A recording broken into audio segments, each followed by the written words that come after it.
bir demək məqamı da bir situasiyada sizinlə bölüşüm. İlham Əliyev dəyərləyicir. Putinə zəng etdi. Bunu biz dönüş nöqtəsi mi adlandırırıq, yoxsa diplomatik protokol mu? Əsas məsələ budur və Musavat.com xəbər verir ki, Azərbaycan prezidenti İlham Əliyev bugün Rusiya prezidenti Vladimir Putinə zəng edib. Bir daha söyləyirəm, məlum olduğu kimi bugün Putinin doğum günüdür və bu doğum gününü qeyd edir Putin və liderlər arasında bu cür təbrik zəngləri uzun illərdir ki, iki ölkə münasibətlərində ənənəvi xarakter daşıyır. Vladimir Putin də hər zaman İlham Əliyevi və birinci xanım Mehriban Əliyevanı doğum günlərində təbrik edib. Lakin hazırki geosiyasi vəziyyətdə Moskva ilə Qərb arasındakı gərginləşən gərginlik, dərinləşən gərginlik, Rusiya-Ermənistan demək xəttində ziddiyyətlər və Bakı ilə Moskva arasında müşahidə olunan soyuqluq fonunda bu zəng təkcə ad günü təbriki kimi deyil, həm də potensial siyasi siqnal kimi dəyərləndirilə bilər. O baxımdan da sual yaranır və mənlə bu sualda Fikrət bəyə yönləndirmək istəyirəm ki, Əliyevin Putinə zəngi, münasibətlərin normallaşması, qarşılıqlı etimadın bərpası istiqamətində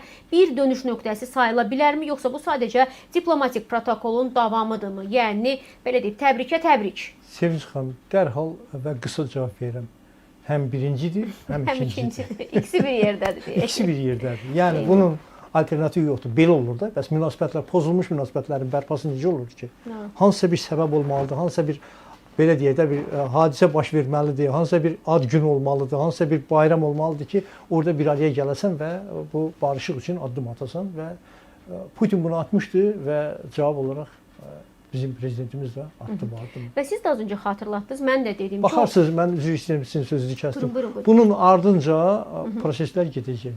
Müsbətə doğru mu deyirsiniz? Müsbətə doğru Çünki biz birinci zəngdən sonra biz məcburuq bu təfərrüatları, bizi bəlkə kimlərsə təfərrüatı təhlil etmək deyil, tam edə bilər və yaxud da ki, qınaya bilər, amma bəzən diplomatiyada təfərrüatlar çox şeydir. Detallar çox şey həll edir. Bir söz həll edir. Detallar, bir söz, bir jest, bir diplomatik bir manevr həll edir. Yəni birinci zəngdən sonra o pik həddə, kulminasiya qalxan gərginlik yavaş-yavaş səngidir. İkinci zəngdən sonra isə maksimum azalması ehtimalı var kimi görünür. Hara qədər azalma, hara qədər düzəlməni proqnozlaşdırırsınız. Bizim dekabra qədər Rusiyanın deadline-ı var ki, dekabrda artıq o istintaqın nəticələri açıqlanacaq. Söhbət təyyarəmizin vurulması ilə bağlı gedən istintaqdan gedir.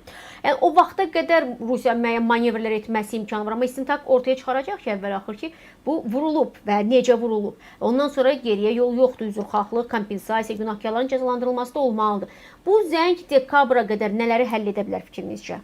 Yumuşalma bir qədər də baş verəcəkdir. Demək, rəsmi müəyyən layihələr çərçivəsində, layihələr ətrafında, belə deyək, rəsmilərin görüşləri, rəsmilərin səfərləri baş tutacaqdır və bir canlanma görəcəyik biz. Yəni, münasibətlərdə bir canlanma görəcəyik. Amma əsas məsələ dediyiniz o deadline, yəni o zaman gerçəklər, hansıları ki biz gözləyirik, o gerçəklər baş verəcəkmi? Bax, bu çox şey həll edəcəkdir. Mən hesab edirəm ki, Rusiya o rəsmi məlumatlara, rəsmi istintaqın nəticələrinə söykənərək sizin səsləndirdiyiniz addımları atacaqdır. Çünki bunun alternativi yoxdur.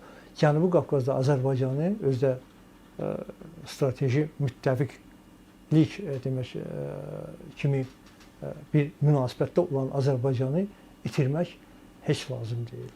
Ermənistanla bağlı münasibətləri bilirsiniz. Bunlar neçə vaxtı çalışırlar, Paşinyan hakimiyyəti.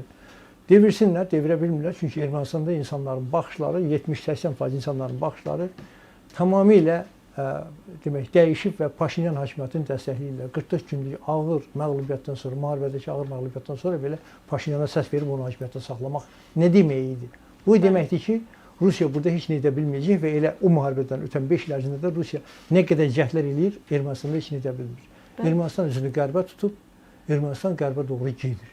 Və belə bir vəziyyətdə Azərbaycanla münasibətləri gərginləşdirmək, Gürcüstandakı vəziyyəti siz bilirsiniz bir neçə gün bundan öncə. Gördünüz nə qədər insan çıxdı küçüyə?